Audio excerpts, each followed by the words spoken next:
Good morning, Julie. Welcome to my podcast, One for the Road. It's a real pleasure to have you on as a guest. We connected via LinkedIn, didn't we? And we had a chat there, and your story is so interesting. And I thought it'd be great to get you on to share it. So I'm aware that you've recently come back from Thailand and you're probably all over the place a bit. But how are you feeling today? Yeah, good. It's really nice to be here, Dave. Thank you so much for having me. And I think when we connected on LinkedIn, it just felt like this would be a really lovely opportunity to just have a chat with you about, all things sobriety. Yeah. Yeah. So yes, Well, you thank got a you. story, I know that. So should we start right at Mm. the beginning? Okay, let's do this. Okay. How was it for Mm. you growing up? Yeah, so it was lovely. I had, a loving mum and dad, a brother, more latterly a sister who's quite a bit younger than us, than me. Mum and dad had good jobs. We had a nice house, went on nice holidays. Um, and I suppose for me, I guess things started to become a bit teenage, if you like, when I turned 15 or 16. Um, and I started to maybe rebel a little bit against, my parents, as what teenagers don't. And I found that alcohol was actually quite a fun way to rebel, and also just to go out and enjoy myself with my friends. I think at that point, I don't think it was that deep. It's a way of fitting in, I've found out, like we go through a weird period, don't we, in our teens where we go from children Yeah. and then in this weird phase and then into adults. And it's almost like, well, me and my lovely girlfriend watched Grease the other day, and actually remembered that I went to the cinema, right, to see Grease. I think I was 14 or 15. And I remember that period of but really wanting to be like more grown up and older. And I think the Yeah. drinking was such a way of feeling that because back Yeah. in those days you didn't need ID, did you? So I used to No. go in a pub, but also fitting in was a big thing as well. I think so. And I think, when I was 15, that's when I really kind of discovered alcohol. You go to house parties, you're sneaking little bottles of Cinzano or 2020 or whatever it was. And then by the time I was 16 or 17, I was going to the pub, with friends on a Friday night, on a Saturday night. And it was so acceptable. I do think things are starting to change a bit now, but certainly back in the sort of late 80s, early 90s, it's just what we all did. Mm. There was no problem. It was we went out, we had fun, we, drank lots, we felt a bit ropey the next day and we carried on. Yeah, there wasn't the information that we got these days, was there? No. And when you used to think about someone who was going to AA, it was like, oh my God, they're an alcoholic. And, Mm. that was the version of the bloke with a brown bag on a bench and Yeah. whatnot. So it was different, wasn't it? And we never really looked at it like that. And we had a completely different idea about alcohol. It's like, go out and have fun. But I did realize pretty quickly that I was the one that was drinking more than others. Yeah. I was talking to a friend yesterday, and actually, what I was sharing was that I'm quite extrovert naturally. So I quite enjoy having lots of groups of people in my life. So I was able to go out every weekend with different groups of people without it looking like I had a problem or Yeah. like I was drinking too much. Yeah. Yeah, it's so interesting now that, I'm sober. Yeah, well, we'll come on to that later. So 15, Yes. 16, started drinking. I Yeah. remember Cinzano. Oh my God. Oh, vile, wasn't it? I remember once I No. drank a really big bottle of martini on my own and was sick everywhere. Do you know what I mean? I was probably only 15. Yeah, And I I think do. I think I was on my own as well. And it's like when I think back, what was I doing? But it probably had a lot to do with mum leaving and at the Okay, age of yeah. 14 and 15 already blocking out emotions. I remember sitting in my bedroom, which Yeah. was like a 9 by 6 box room, and I had an old-fashioned record player Mm, with the plastic lid that folded down. And I remember somehow ripping the mm, lid off and throwing up in it, and then the ceiling spinning round, right. and and waking Yeah. up in the morning, and all my bedding was terrible. And it's like, oh my God. And I was a baby, really. When you think of 14 and 15, Yeah. it's just a baby, isn't it? Scary. We were just children. We're just Yeah, children. yeah, yeah. Yeah. So how did it manifest after that? Like, what were your teen years like? Was Yeah. it like clubbing and generally going Yeah. out on a Friday and Saturday, and or is it Yeah, like that? I grew up in Essex, so I was a bit of a party girl.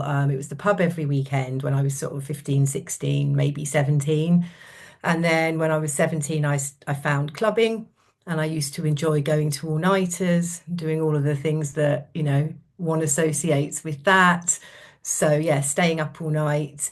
And at that point, alcohol probably took a slightly back seat. Obviously, these were the days of, the 90s clubbing scene, and ecstasy certainly came in to the equation. Um, so that continued while I was doing my A levels. And then I made the decision to go to university up in Liverpool and study psychology. And I think this was the first time that I'd really started to make the link between feeling quite lonely and isolated and going clubbing, going out drinking, doing whatever to try and make myself feel better. I remember everybody telling me that university days were going to be the best days of my life and I was going to have an amazing time and I was going to make lifelong friendships. So at the tender age of 18, my parents dropped me off up in Liverpool from Essex. And I remember just feeling like so lonely and so isolated. And I just thought, how on earth is this the best, best Mm, time of my life? And so I think quite quickly, I found that by going out and throwing myself into the club scene, I was able to find a sense of belonging, find a sense of purpose, and I think probably like numb out some of those feelings of loneliness and disconnection. mm, Um, I wouldn't have used those words at the time. These are words obviously I found, in recent years. So yeah, so I did a year of university, a year and a bit, which was basically a year and a bit of very hardcore partying. yeah. I didn't really go to lectures. I turned up to sit my end of year exams. They, they thought I'd left the course because I Oh, hadn't really? been. Yeah. Really? And they obviously didn't go too well, right? Yeah, no. So I spent the summer resitting what I'd failed. Oh God, I hope my children don't listen to this. And went back in September, um, but only lasted till Christmas. I was all over the place by that point. I think the alcohol, the club scene had really kind of taken a hold, and I needed to not be in that environment anymore. Yeah. So I think that was probably the first of many times in my life where I needed to pause and reevaluate. And what did that look like, reevaluating? Reevaluating. So it meant coming back to my parents and living Yeah. back at home again. It meant I got some part-time jobs. I stopped drinking, I stopped taking drugs. I sort of just, cleaned my act up for a short period of time. And then I think, but maybe 6 months later, I got a job. This is where it all changes. I got a job on the trading floor in the City of London. So I was 19, and I was a trade floor input assistant, which basically meant as the prices came through from all of the banks and financial institutions, I had to capture them and input them onto a screen so that the traders could trade. So it was fast paced, it was stressful, it was the 90s. So you smoked at your desk, you Yeah. drank at your desk. it wasn't unheard of for people to be, sneaking off to the toilets in the afternoon to have some cocaine or amphetamines to keep them going. Um, and this was my first experience of work. So this is what I thought work was like. So obviously it was, in the city on the trading floor in the 90s. So alcohol then became very much part of my work life. And something that, if we had a good month, the director used to wheel around a case of champagne at 10 o'clock in the morning, and we'd all be drinking and celebrating. Um, you know, 80% of trading floor life happens in the pub after work. So, yeah, it was a frenetic time, I think, is the Mm. best way to put that. I remember because I was in the carpet trade for years, decades, right? And I remember I was Mhm. probably in my 20s, going onto a trader's floor because we were doing some offices at the back, and I'd never seen anything like it. It like the stress levels, and as you say, the smoking at the desk, Yeah, the drink bottles everywhere, and yeah. you know, I talked to many people about that kind of career that they had in London in trading, and the drinking is insane, and Yeah. how did that affect your mental health though? You know what? It wasn't good at all. I was a young girl. I was 19, 20, and then 21 when I finally left, which I'll come to in a minute. But I think because I was young, I was able to keep up. So, my body could tolerate the levels of alcohol and drugs that I was consuming. You don't need much sleep, do you, when you're 19, 20? You can party all Yeah, night and work all day. And so I kind of kept going and kept going. But I don't think I was very happy. In fact, I know I wasn't very happy. I found myself becoming quite disconnected from my family and my friends.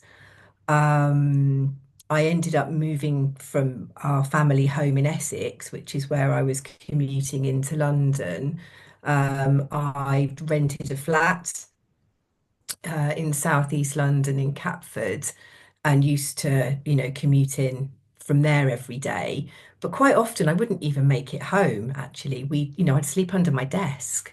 yeah, Um, and so it was only when I stopped that I realized so I was forced to stop basically. I think, what happened next was I had, I suppose, what I refer to now as a breakdown, maybe a trauma response, because actually it wasn't a healthy environment for a young girl to be in. Abuse in the workplace in the 90s was pretty rife.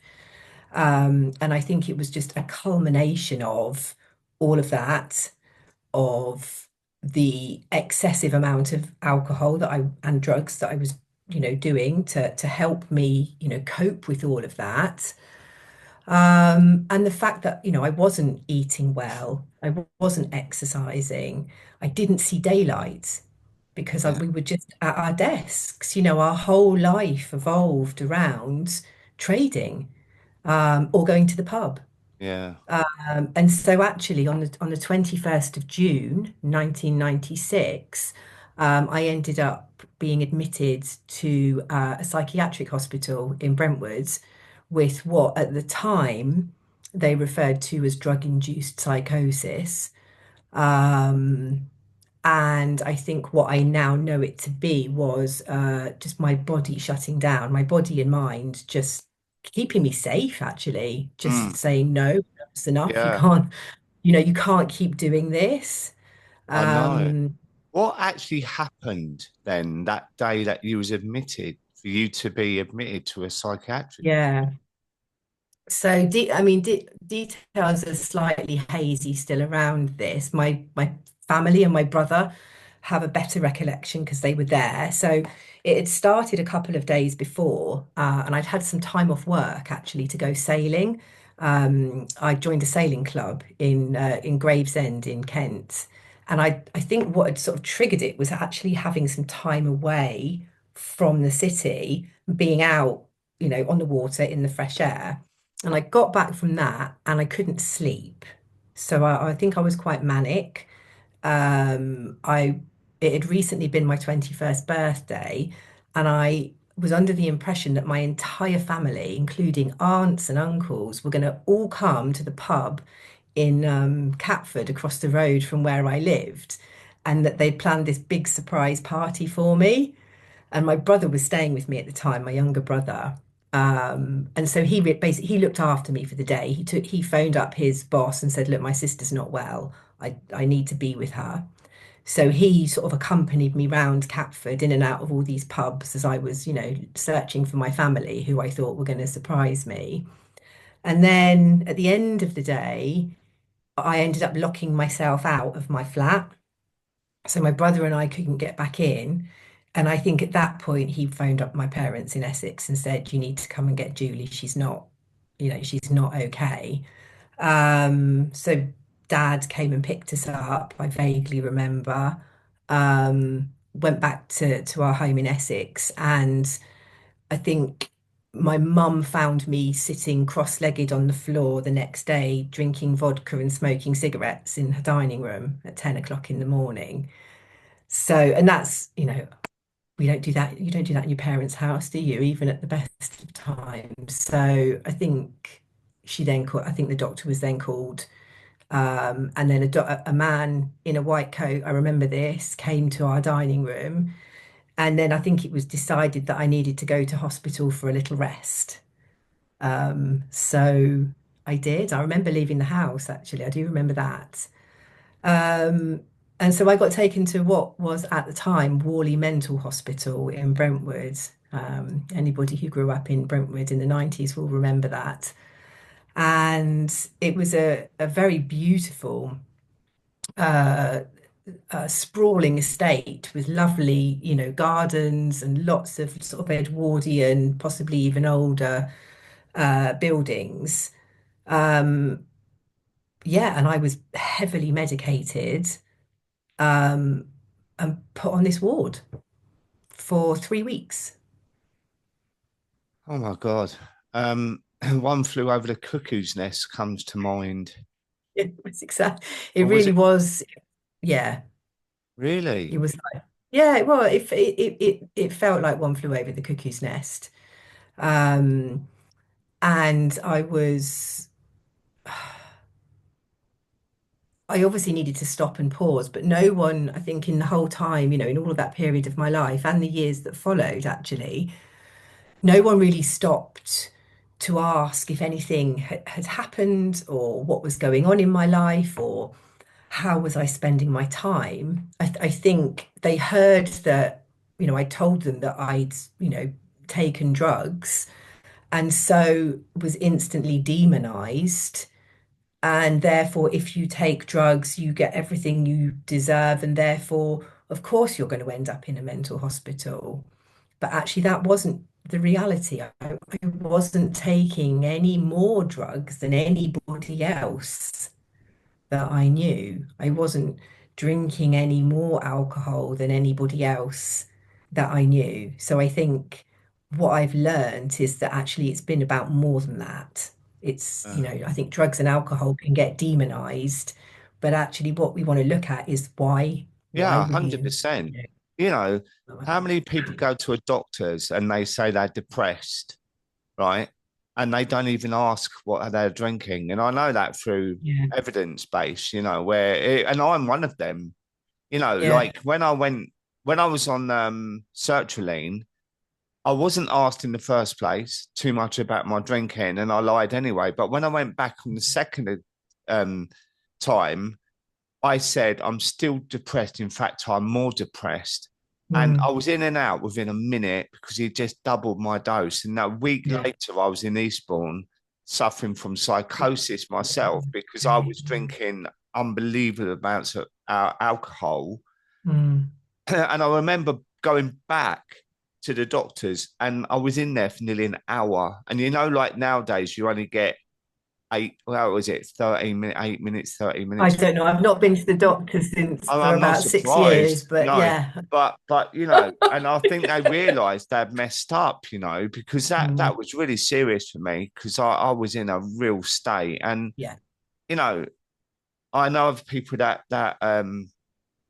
haven't gone for support because of fear of being demonized about their yeah. drinking, the stigma, and it's still around, and it needs to be addressed. It does need to be addressed, and I'm quite passionate about that. And I think I firmly believe there's definitely a place for medication. I do think, whether that's antipsychotic medication, because if you are in the middle of a psychotic episode, you do need something to be able to level you.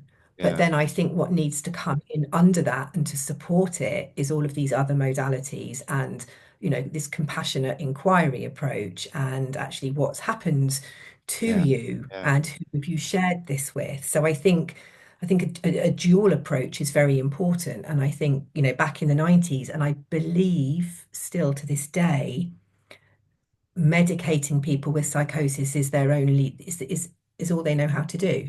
yeah. And yeah, so anyway, we're not going to fix the world, are we, in one No, but it's conversation? worth the But conversation. But so, yeah, do you mind sharing what that experience was like when you was in there for the 3 weeks? yeah, it was horrific. So and again, I'm trying to figure out what's correct memory, because sometimes our memories can become distorted with Mm, trauma. So I'll just share my experience as I remember it. Whether this is actually what happened or not, yeah. I don't know. Um, but there was quite a lot of violence on the ward. So other patients were violent towards me. I believe I don't believe I was violent to anybody else. Um, and I remember having clothes sort of ripped off me physically. Um, I was also on a number of occasions restrained by several people and sedated I think they still do this, quite large needles full of some sort of sedative to just knock you out. I think I'm not sure why. Again, I don't believe I was violent or aggressive. I may well have been distressed, and so maybe that was why it was done. I do remember always trying to be outside. There was like a courtyard, and I do remember trying to spend as much time outside in that courtyard as possible.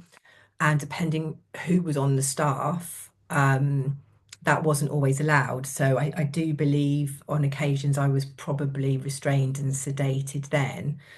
But the only reason I would remember and know is because I would wake up in the morning and there would be like a sticking plaster on the top of my thigh, which is where they'd, you know, dug the needle in. So I think in itself, that was really traumatic, not to obviously, yeah, on top of all the stuff that had led me to being there. So I think it's quite a hazy time in my life.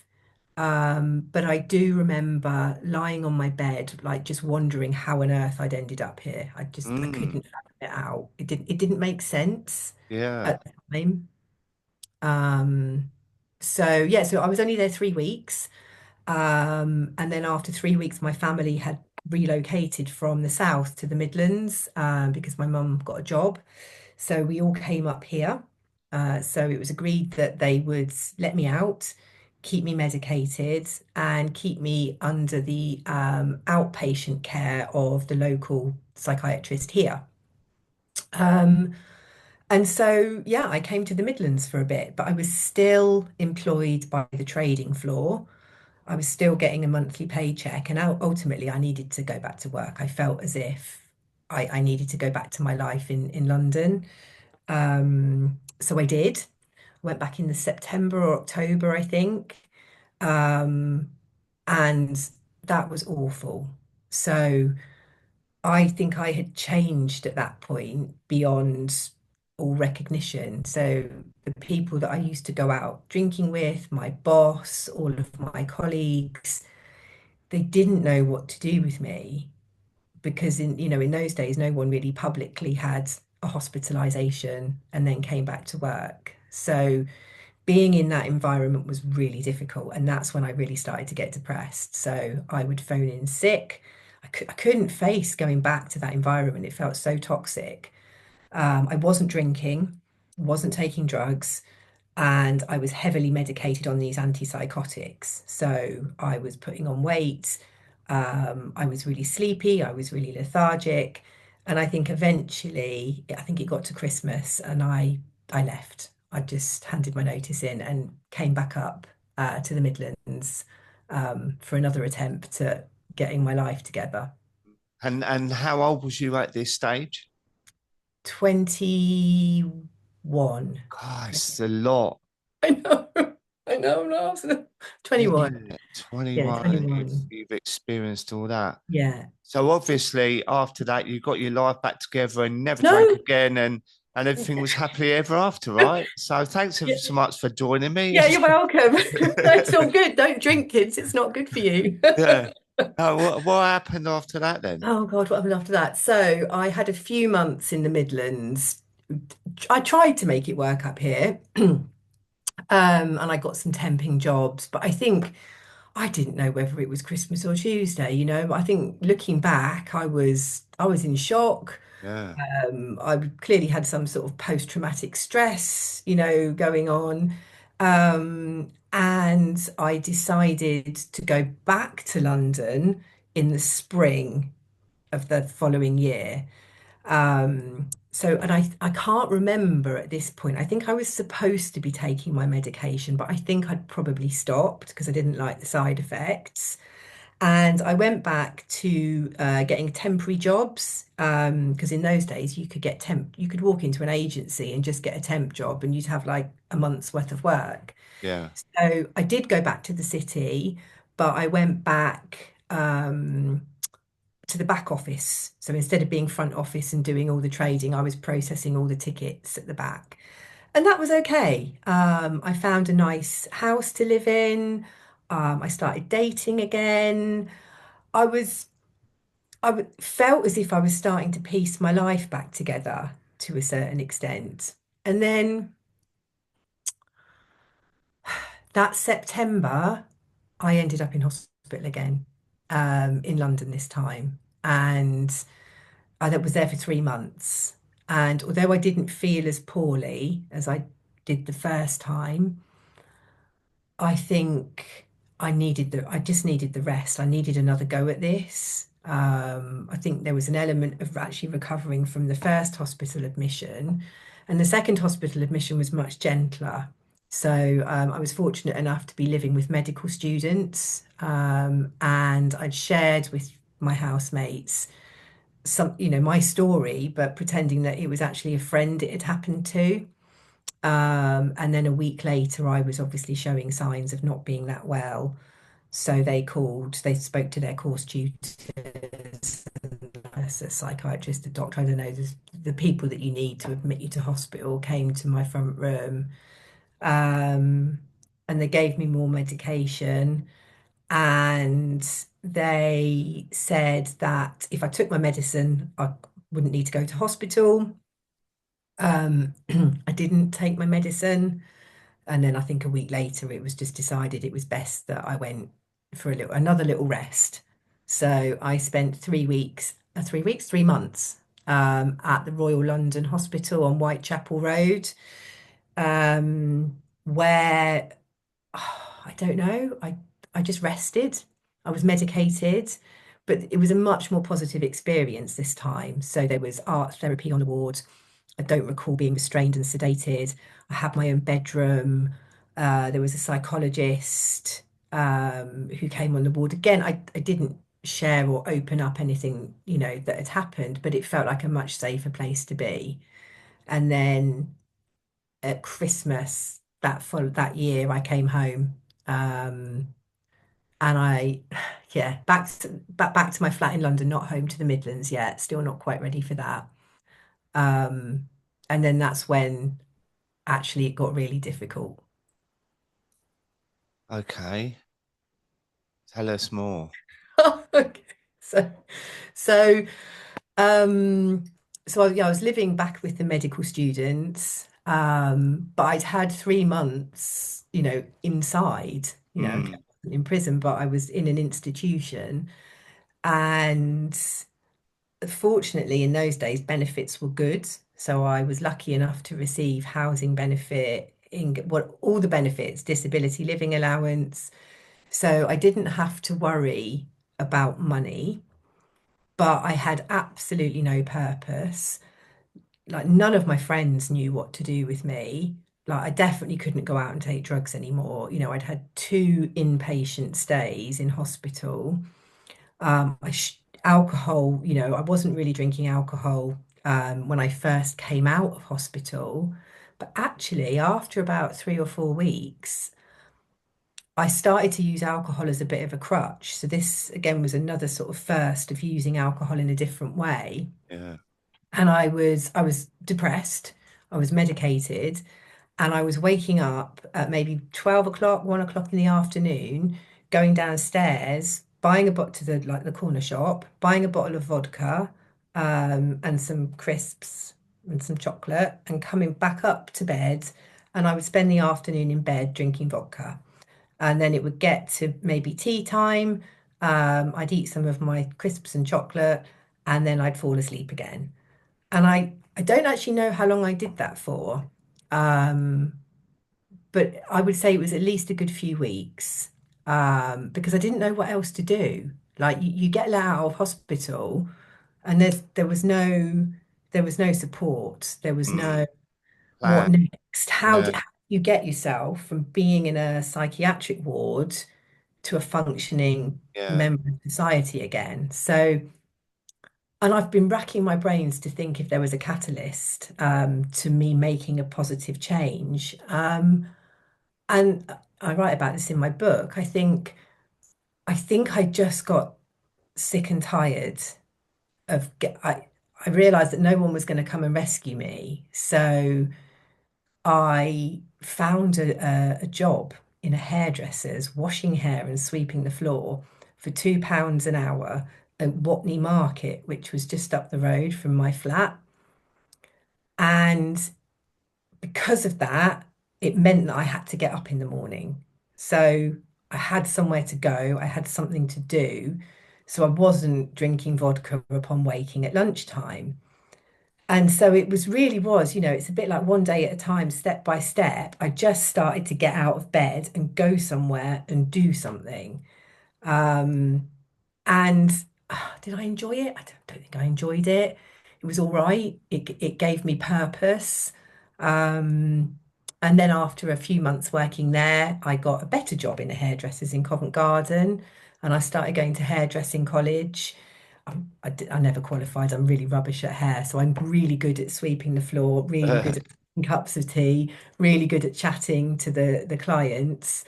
But yeah, when it actually came to having any level of skill, I was no good. So I think that's what helped me get out of a pit of vodka on coming out of hospital. Yeah. It's fascinating as well that you had 3 months of that environment, and when you come out, there's no support to. It's like coming out of prison, isn't it? I Yeah, suppose, and it's a like little right, bit. off you go, Yeah. and you're still not well, really. There's although you had a psychotherapist or psychologist, it's like and I find this a lot with rehab centers as well. Mm. I hear that they have meetings at 2 in the afternoon on a Thursday, and most people are having to go back to work because they've had a month off. Yeah. And there's a real gap there, isn't there, Yeah. for setting you free in the real world, you know. Yeah. And but I find it fascinating as well how you identified that. It sounded to me like you didn't need the money, but for the two No. pound an hour, it was like I need to do something to Yeah. stop me drinking Yeah. all afternoon. So you Yeah. started to identify that actually it was a real problem in your life.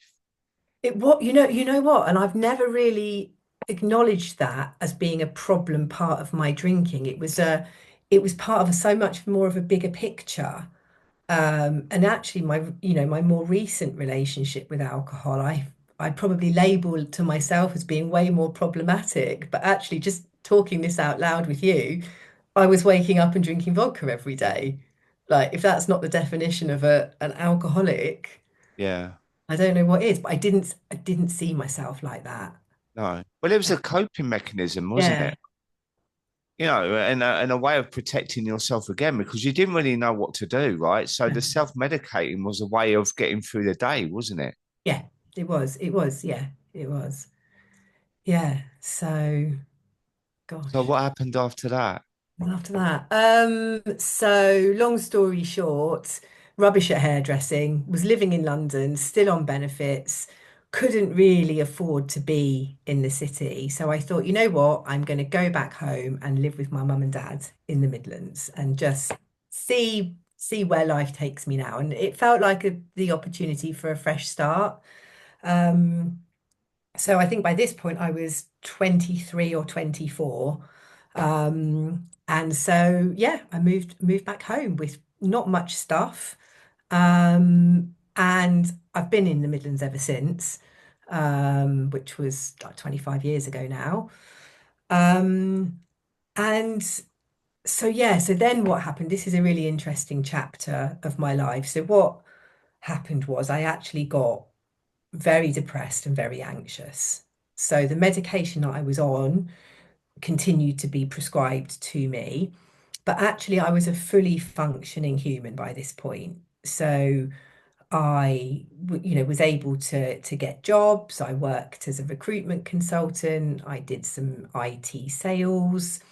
I applied for a job as a drug and alcohol counselor because I felt that my recent experiences could help others. I didn't get it, but that started me on a path to actually wanting to go back to uni. So I went back to uni when I was 26 and got my psychology degree.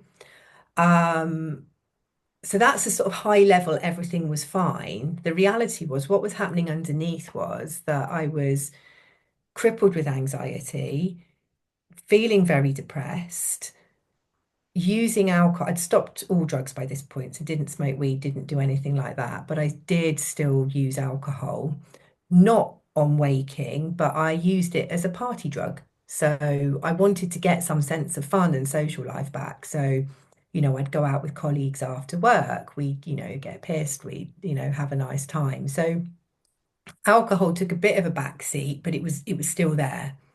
Um, and then, yeah, so I bought a house. I got my psychology degree. I bought a house. And as all of my sort of, my degree, my job was kind of doing this, it felt as if that inside I was doing this. And it's like there was a gap starting to happen between what I was doing and how I was behaving and how I was feeling inside. And this kind of disconnect continued to grow. But I never attributed any of it to what had happened on the trading floor or what had happened in hospital. I just thought that everybody had their stuff, and I just thought that everybody experienced life in a way that I did. So we just get on with it and we don't talk about it. So I developed all sorts of phobias and anxieties around illness and vomiting. I couldn't drive a car very successfully without having significant panic attacks.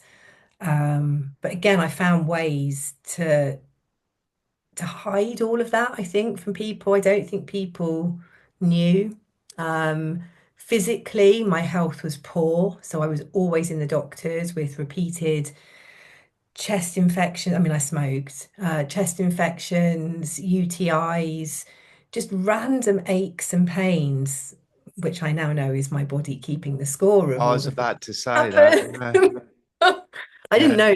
know, we didn't know that back then, did we? No. So all of the blood tests came back from the doctors as clear. There was literally nothing wrong with me physically, yet there felt like there was everything wrong with Mm. me. So I'd convinced myself that I somehow had cancer all over my body. So yeah, I wasn't in a great place, but outwardly I was fab. Um, And then I met my husband at the time. We're not together anymore, but we were for a long time. And it was when I met him that I made the decision, I think it was just before I met him actually, to stop taking the antipsychotic medication. So I'd done 10 years on it and it was enough was enough. So I weaned myself off that. And then I think that's when the physical health problems really ramped up. So again, I didn't know that this is what happens when you stop taking such strong medication. Um, and actually, what came in again to help me manage that was alcohol. So, but again, it was in a different way. It was a glass of wine after work. It was coming home and sharing a bottle of wine with my partner. It was a nice meal in a nice restaurant with a lovely bottle of wine. So again, alcohol had shifted again for me to a slightly different thing. Mm. It's crafty, isn't it? Tries to wheedle its way back in, whatever stage you are Yeah. in life. So how long did that go on for? Um, it's funny. I was before our chat. I was trying to just chronologically think about like all of this, and I think that relationship with alcohol lasted 13 years. Right. So from 2006, which is when I met my ex-husband, to 2019, which is when I last had a drink. And so I think in that period of time, I got married, we had children, we renovated houses, we both had good jobs. We were really, outwardly thriving. Um, Alcohol was a really big part of our existence. It's making tea for the kids, have a glass of wine, putting the kids to bed, have a glass of wine. Let's go out at the weekend. Let's have several bottles of wine. So we were big drinkers, we were quite social, and our fridge was always stocked with booze. Yeah. Um, yeah, and so I think it was different to when I came out of hospital when I was in my 20s. It was different to when I discovered alcohol when I was at school. It became really embedded in my life, but as a completely socially acceptable, there, there was no sense for me that I was an alcoholic, like just no sense. And I'm still funny about that term, actually. I think conversation potentially for another time, but there was no sense that I was dependent on alcohol. But actually, emotionally, I was extremely dependent on alcohol. Yeah. I mean, I talk a lot about the grey area drinking Mm. that goes on, especially since lockdown and that huge space in the middle Yeah, between take or leave it, where you're not bothered if you want to drink or not, or the dependent side. But that big space in the middle is so prominent these days, yeah, huge. Um, like as you say, it's easy to say I only have a couple of glasses of wine with dinner, but that alone is way too much if that's every day. Or the oh, I don't drink in the week, but yeah, I like a few drinks at the weekend, which is Mm. probably being generous on that one, you know, Yeah. to the bit that, well, if it's not a problem in your life, just give it up then. Oh, I couldn't do that because I've got a big party coming up on my birthday, or there's a holiday, So there's a huge space in the middle for this grey area drinking conversation. And Mm. when you say ingrained, I really relate to that because it's almost like part of our lives that it's almost there and we don't see it. So we're on the inside of it, aren't we? And it's when you step out and look back in that you actually see how relevant it was in your daily life, wasn't Well, it? it really was. And I remember, and again, I write about this. I remember wonder because I contemplated, in sobriety, we talk about the pre-contemplative stage, right? Where you sort of, or you're thinking about maybe removing alcohol from your life. And when I was in that pre-contemplative stage, I couldn't imagine a summer without alcohol. How can you have a barbecue? How can you sunbathe? I couldn't imagine doing anything without a glass of wine. And Yeah, that filled me with quite a lot of fear. yeah, And that's what I really kind of had to work through on the run up to me not drinking was like, what do I do? yeah, And I think, the books that I read, Claire Pooley particularly, that was, super helpful. David Nutt as well, I love his work and all of that. And that was really helpful for me to understand just how harmful it is as a yeah, substance. yeah. I think throwing some science in there really helped me as well because, yeah, I remember going for some tests. I think it was the man's MOT. I was Right. 50 Yeah. and it came back that something had flagged up, and I immediately thought it's my liver. And when they Mm, said it was my cholesterol, I remember thinking, "Great, I've got away with it. I can drink mm, drink the same." It mm. wasn't, "Oh, I've had a lucky escape, and this is an opportunity." But as you say, the stage of wanting to give up drinking, that was probably a year before I stopped. Yeah. Was this constant conversation that was going on in my head of Mm, I've really got to sort this out. yeah. I've really got to do this. Um, and on paper, when I gave up, also in 2019, it looked like spontaneous sobriety that I just clicked my fingers and said, right, that's it. But it Yeah. wasn't. No. And this is why I want to encourage people with these conversations that, if you're already thinking about it, you're already doing the work Yeah. and you You are, don't you know it. are, yeah, for sure. And it's so important. And there shouldn't be a shame around it. There's no shame in saying, actually, I'm going to struggle a bit without alcohol in my life. Like Yeah. that's okay. Yeah. Because society has programmed and conditioned and it's everywhere. You can't Yeah. walk into a shop, particularly at this time of year, Yeah. without being hit by a wall of booze. Yeah. And I remember um yeah, when I stopped drinking, it was the end of 2019. So I'm just coming up for 5 years.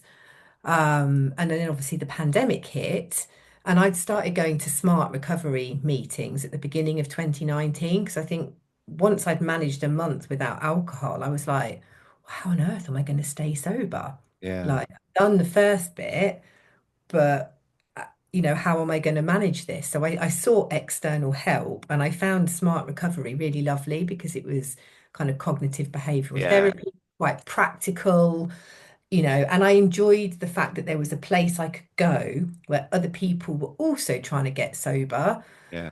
where we could, just share some stories.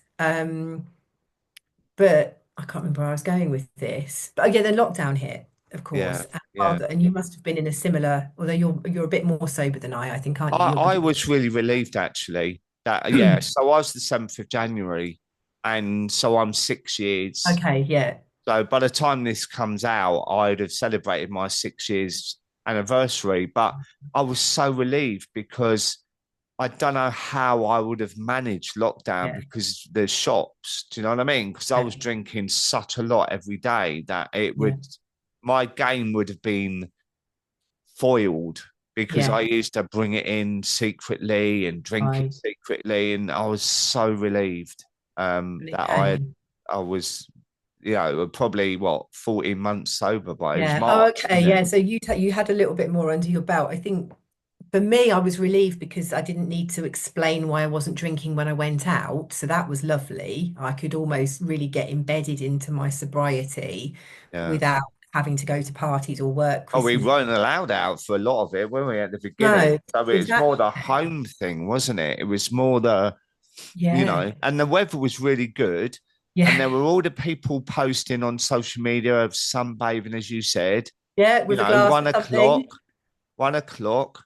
And it was like that real no responsibility vibe going Yeah. on. And although there's money issues for a lot of people, it was still that sod it, we can have a Yeah. drink. It's 1 o'clock, let's have a drink. And it was after that when we started going back to work on Zoom calls and Mm. stuff that it's like everyone was saying, "Oh, well, I'm craving like a drink at lunchtime. What's going on?" Because it's, you know, a highly addictive drug. And as you say, it's marketed everywhere. And it's like, then it's our fault if we got a problem. Like if Yeah. we go into hospital and we got a problem, well, you're the one who's inflicted on this. You choose to drink and whatnot. And it's like, oh, it's just such a bigger conversation around that. Yes, there That could is. be another episode. Another You know what I conversation. mean? Yeah. You know, so what was the point in 2019? You just thought I've had enough then, and Yeah. you can't Okay. go on like it. So I've had my own consultancy for many years, 16 years. I'm a business psychologist, and so I help teams and organizations feel better at work. And I was doing a lot of working, a lot of traveling, a lot of drinking as part of, my job, as part of life. And I got this sense that something had to change. And again, I got this sense that no one was going to come and, do this for me. So I took the decision to close my business and I got a job in a cafe. Um, yeah, I got a job in a cafe because I needed to change my environment to change my relationship with alcohol. Yeah, And I was really lucky to have a husband who, supported that at the time. So I was able to just go, actually, I can do this. Um, and so the end of November 2019, I closed my business, started working in a cafe, and I set myself a sober date of the 28th of December 2019 because I thought I'd get Christmas out the way. I'd have a month of being in a different environment that wasn't my kind of high pressured stress. And I didn't tell anyone, I told no one what I was doing in terms of the drinking. And I read a load of books.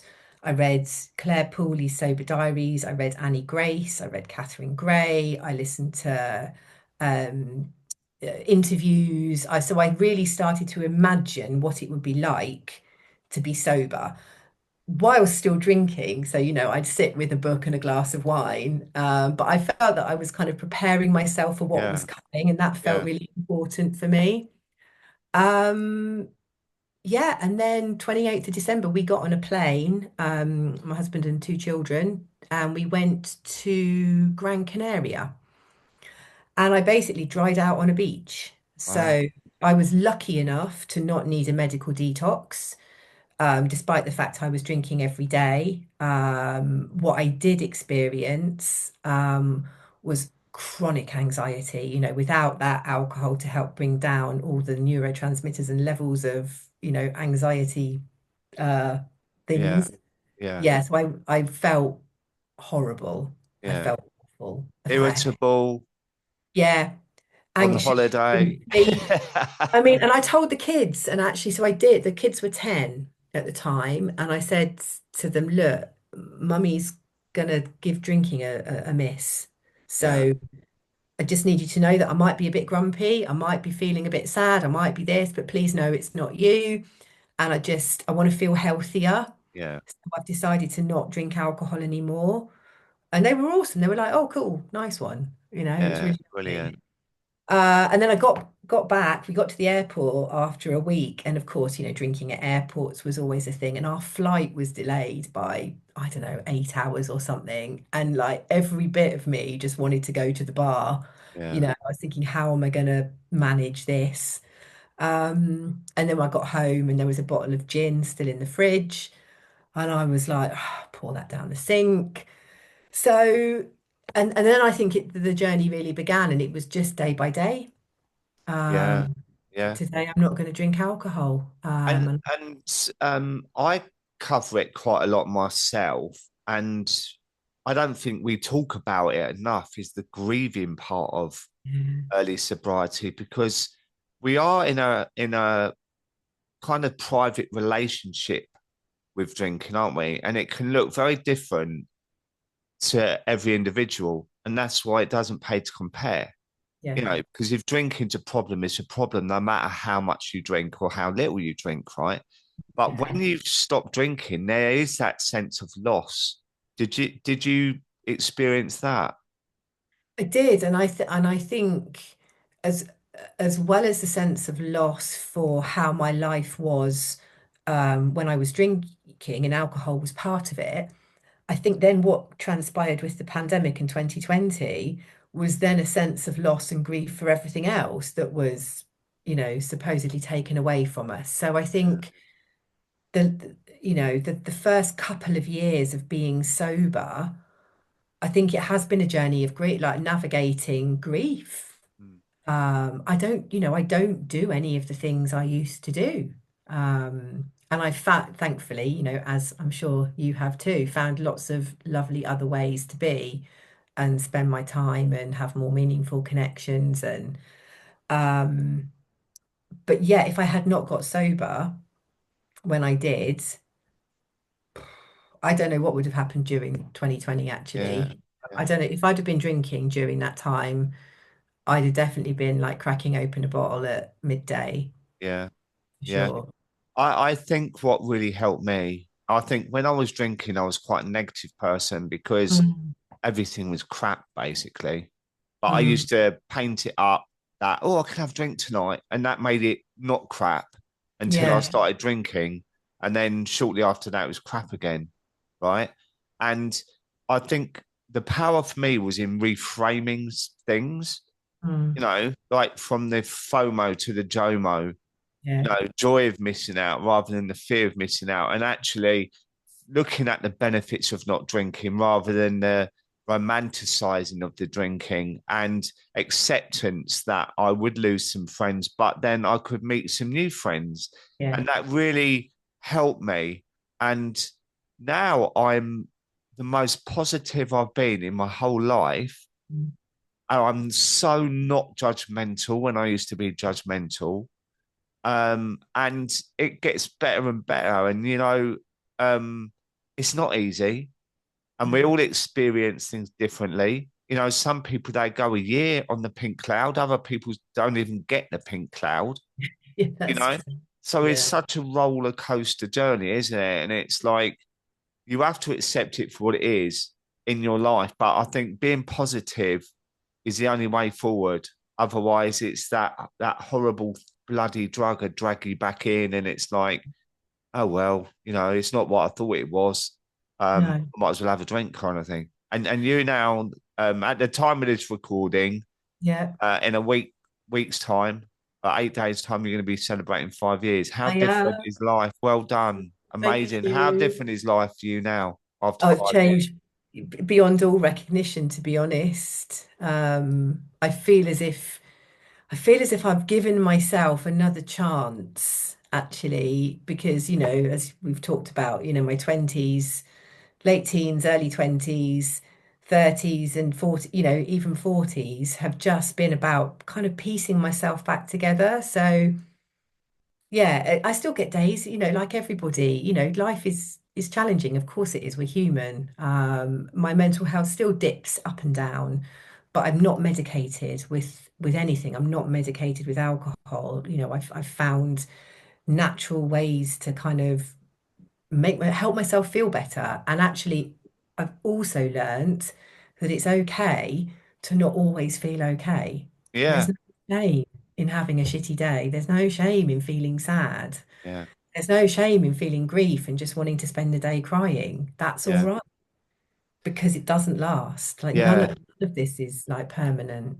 And So I also think that when you're not drinking, you've got more bandwidth to actually look at the reasons why you're feeling like that instead of yeah, just numbing out and going, I can't think about that. And then it's just blocked off, yeah, there's so much more headspace, I think, to manage your emotions and deal with the good days, bad days. And as you say, accept that actually, I do feel crap today. Um, and that's okay. If you're in a situation, you can throw a duvet over you and watch telly or whatever. But if not, you've got to make the most of how you're feeling at the moment, yeah, and it's the clarity of mind that I've noticed the most for me personally, and the self development where I explore things, of my life. I look back on it now and see I can see the roadmap of my life, and self compassion is huge. I yeah, always encourage people to have self compassion about what's happened, but yeah, how we move forward is so important as well. yeah, it is. It is. Well, Julie, I'm So so grateful. you've shared your story with us today. It's a fascinating one. And I'm also so pleased that you've turned it around and you get to share it and help others as well. So thank you so much for joining me today. It's been a real pleasure having you on the show. Thank you for And having me. It's been really lovely. Thank you so much. thank you and congratulations on your 5 years. Thank you.